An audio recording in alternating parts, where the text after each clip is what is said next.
There's big fears among the building industry, real estate industry, that not enough is being done to improve the supply of new houses. According to the latest data, which was for November, the average cost to build now is $383,528, which represents a 22% increase in that average cost to build since just at the time of pre-COVID. What is for certain is that this undersupply of new housing compared to the increasing population levels is only going to continue to put pressure on established prices and keep increasing them. Welcome to Perth Property Insider, where you will learn how to grow your wealth and improve your life using Perth property. Our show is brought to you by Investors Edge Real Estate, the highly rated and award-winning property management, sales and buyers agency servicing the whole of Perth. Now, here's your host, Jared Mann. Looking at where we're at in Perth at the moment, we've got a need for around 20,000 homes annually to keep up with our population growth rate. And there's big fears among the building industry, real estate industry, that not enough is being done to improve the supply of new houses, and many industry groups are actually demanding action. But before I go into some of those dynamics to help us understand them, why are we seeing so many people coming to Perth? Well, if you listen to my Perth property market updates, you'd know that we've got really awesome fundamentals here. We're the second lowest median house price of all the capital cities. So we're really affordable to buy a house. And that's important, especially when interest rates are going up and the cost to borrow is going up. It's still easy to afford to buy in Perth. So that's attractive not only for locals, for people to be getting out of renting to get into their first homes. Also for those that are upgrading, we can upgrade for a much lower cost compared to living in other states.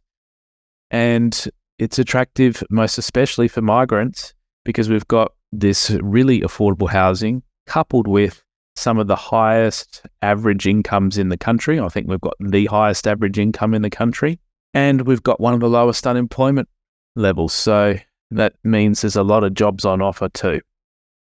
Throw all those things together in a mixing bowl, we've got a very solid outlook for projects and our economy over the next 2-3 years. It's easy to understand why people are flocking to Perth and why we are needing these 20,000 homes annually. So when we actually take a look at what is the industry expecting for creation of new homes, the Housing Industry Association is forecasting 13,500 homes to be started in this 22-23 financial year that we've just finished. And to give you some comparison, that 13,500 compares with, we had 18,200 in 21-22 financial year, and we had 20,400 in the 2021, when the building grants were first released in that financial year. So we've had a slow decrease off of those levels that we experienced when the building grants first came. So we had 20,000 that first year, 18,000 roughly in the next year, and now we're expected going forward to have 13,500 in the year that we've just closing out. All the numbers are still coming together. And they're projecting to have slight increases in the coming 2 years with 13,800 and 15,700 in 24-25. The next 3 years and the past 2 years have all seen higher levels of building than we actually had in the previous 4 years leading up to COVID. So the building industry, this problem has not just occurred overnight, and it's not necessarily just because of COVID filling up, making all the builders so busy and increasing prices and decreasing the availability of trades because they're all so busy. We actually had very little houses getting built in those 4 years leading up to 2020. And that, when we went into things, when we started getting our population growth back, that's where the demand has far exceeded the supply that we've got And that's in part why we've also got a rental crisis, because investors were not buying, properties were not getting created, and we, have so few investment properties as well now, with a lot of landlords choosing to sell and get out of the market because they've wanted to over the last 4 or 5 years. As prices are coming back, that's meant that a lot of landlords are getting out, and that's a whole nother problem and a whole nother podcast. But let's keep going into the building forecasts here. What I also found interesting and most notable is that the multi-dwelling approvals have fallen off a cliff. So they're only expecting 1,900 multi-dwellings to be constructed over the 22-23 year, but they are expecting it to start increasing quite considerably, maybe a little too optimistically, to 3,400 in 23-24 and 5,200 in 24-25. Now, those higher density options are really going to be needed to make up some of the difference when you consider that even when we're needing 20,000 homes, at the moment we're lucky to be at sort of 16 to 17,000 homes getting started over the next 1 to 2 years. So that's really going to leave a big deficit. And I'd argue that these projections are fairly optimistic as well, and may be difficult to achieve on the backdrop of the sentiment and the cost increases and the other challenges that the building industry is facing.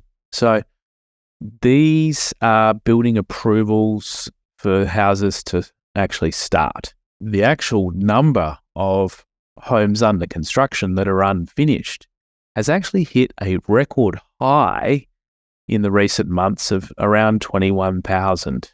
So there's a hell of a lot of properties that are being constructed, and it's really difficult to know from the top level data, or any data that's available for that matter, when these homes are actually going to finish and complete.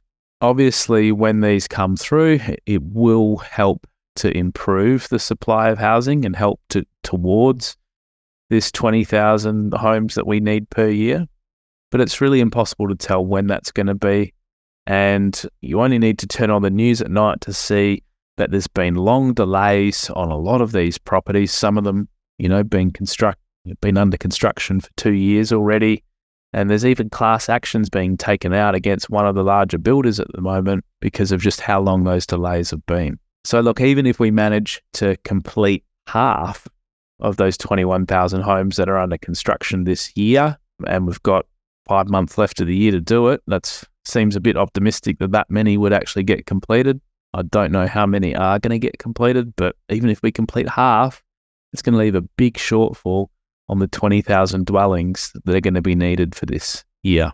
Now, why is it taking so long in some cases for properties to be constructed? Well, the availability of building materials has been a big challenge. That seems to have freed up the supply now, and costs have stabilized for the most part on building materials. I'm sure that's an ever-changing thing, so depending on when you listen to this, it could be changing again. But the cost of labor is the thing that's still extremely high, and many builders have got themselves into trouble because they had fixed price building contracts, and unfortunately they're calling it the boom that no builders profit from. There's an interesting article in WA Today where they analysed that ASIC records show that around 31 residential building companies in WA have actually collapsed over the last 12 months and closed. So you can imagine the pain that's involved for all the workers in those, the families involved, the people that are building with them. No one would want to close their doors, and some of these builders have been around for a very long time. 31 companies is no small amount either. And while there is the building insurance builders sort of scheme that covers things, so that if a builder does collapse, this insurance scheme in place that you'll insure another builder can take it up, and the extra cost is covered, I believe. So even though they will get eventually built, the issue is that it's going to cause obviously delays. Whenever that sort of thing happens, it's just extending out, stretching the delays, giving more work to the existing builders that are all out there. From what I read as well, builders are struggling not only with getting the trades and getting them at a reasonable price, they're struggling with cash flow of, having enough money to pay them when they need to. And some trades are holding them to ransom in that, they want to be paid first before they do the job because they're worried about getting paid, worried about builders going broke. And so that's further impacting the builder's cash flow where they're having to outlay. Imagine having to pay all your trades before you've been able to charge the client and receive that progress payment. So that's further making things very difficult for the builders to cash flow when some trades are so busy that they can hold these builders to ransom on getting payment up front before they do their work. So that's a big issue. It'll hopefully fix itself in time, but I started out this episode talking about we need building levels to sustainably get to being higher to help cope with the influx of migrants and people coming into the state. And so we are well short on that 20,000 that we need per year. Where are the 3,000 people going to find a home in that shortfall? So will it mean that they don't come to Perth? Will it mean that things start to, when they can't rent? We need solutions, basically. So when I actually look at the average cost to build and what's happened to that over the years, we've gone from, in 2001, we had an average cost to build of 125,000. And then about a decade ago, the average cost to build was 270,000. And as the pandemic began in WA, it was around 312,000. So what is the average cost to build now? Well, apparently, according to the latest data, which was for November, the average cost to build now is 383,528, which represents a 22% increase in that average cost to build since just at the time of pre-COVID. So look, that's not a huge increase. Well, it's big, and it certainly shows up and is hard for a lot of buyers to handle. But I think as much of the increase in price, the trouble has been the increase in time. So I can't find any stats as to the average times to build, but anecdotally, I'm hearing that most builders are saying, 2 years is likely, and that's going to obviously depend on each builder. So you've got to really speak to them and find out the specifics. It's going to depend if you're going single level or 2 stories. And these prices, by the way, are for a single level average sort of home. And what we're seeing with this 383,000 average price is that when we translate it through and look at the typical cost to buy land, the median house price for blocks at the moment, blocks sized 300 to 450 square meters, have a median land price of 265,000. And then when we look at blocks greater than 450 square meters, and unfortunately, these are the only sort of metrics I can get median land prices on. So the greater than 450 square meter blocks are selling with an average median price, or rather, of 410,000. So that means that even if we take the lower end 300 to 450 square meter blocks at 265, we add the average cost to build onto them of 383, we're looking at 648,000, 650,000 median sort of price to build a property these days. So when we consider that the Perth median house price is currently 555,000, and that is around 15% lower than the median price to build a new property. While it's not a precise comparison, because we're not looking at exact same locations, exact same sizes, but it's giving you a feel that to buy a new property, you're looking at about 650,000, and to buy an established property, the typical sort of properties, median sort of properties, is 555,000. That's a pretty big difference between established and new still.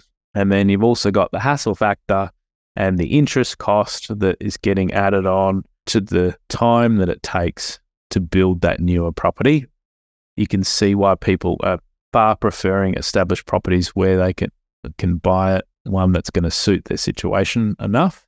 And when I look at these numbers, when we consider it's about 15% difference in overall, prices between established and new, the way I look at it and think about it is, well, if the cost of established properties goes up another 10%, which I think it'll likely do over the next year, and if the cost to build could come down by 5%, or if we wait longer and the cost for established goes up 15% instead of just 10%, then and why might the cost of new go down 5%? Well, that could happen if labour, costs decrease, and if some of this migration that they're targeting skilled labour and they're targeting all these apprenticeships, if that actually could flow through and start giving more options on the labour side and decrease costs, then that would be fabulous. But what I suspect will happen is that the demand will keep increasing in step and potentially outpace the labour supply at every point.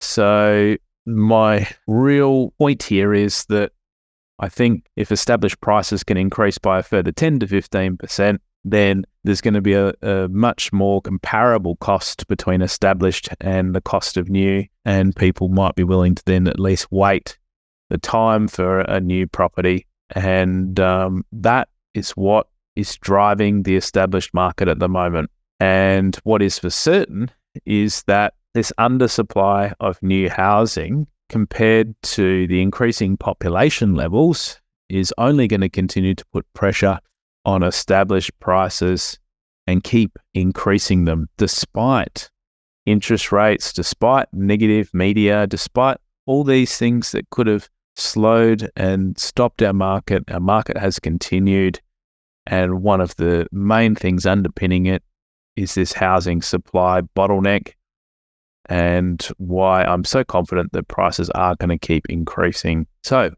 hopefully that all makes sense. If you do have any questions, get in touch. And thanks for tuning in. If you've liked this episode, be sure to give us a rating or review on your podcast app and share it with a friend. Really appreciate you tuning in. See ya. Just a reminder, the information discussed in this podcast is general in nature. As we don't know your specific situation, you should always seek professional advice before taking any action. For free market reports on your suburbs of interest and other helpful resources to grow your wealth, make sure you join my property investor update at investorsedge.com.au/join. And finally, make sure you're a member of our Perth Property Investment Facebook group to be part of the conversation with other like-minded investors, get help to your questions, and get a feel for what's going on out there in the market. I'll see you in the group.